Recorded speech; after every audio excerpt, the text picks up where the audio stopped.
मंत्रिमंडळाने सोमवारी पार पडलेल्या मंत्रिमंडळ बैठकीमध्ये मोठे निर्णय घेतले आहेत.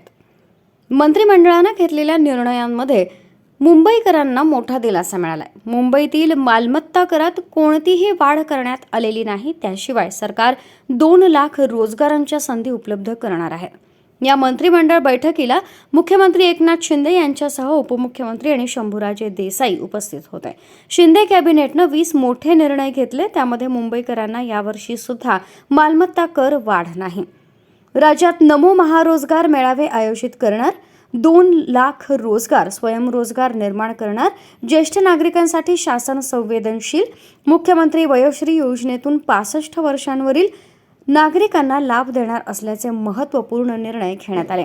सोबतच राज्यातील सर्व पालिकांमध्ये आता नगरोत्थान महाअभियान राबवणार, पायाभूत सुविधा बळकट करणार, उत्पादन वाढीसाठी शेतकऱ्यांना बांबू लागवडीसाठी अनुदान देणार, मधाचं गाव योजना संपूर्ण राज्यामध्ये राबवणार, मध उद्योगाला बळकटी, पर्यटनाला प्रोत्साहन देण्यासाठी जुन्नर तालुक्यात बिबट सफारी, बंजारा लमाण समाजाच्या तांड्यांचा विकास करणार, मूलभूत सुविधा देणार, शिर्डी विमानतळाचा अधिक विस्तार, नवीन इमारत उभारणी, धारावी पुनर्वसनासाठी केंद्राची मिठागर जागा मागणार, सेवानिवृत्ती न्यायिक अधिकाऱ्यांना सुधारित भत्ते देणार असल्याचा निर्णय घेण्यात आला.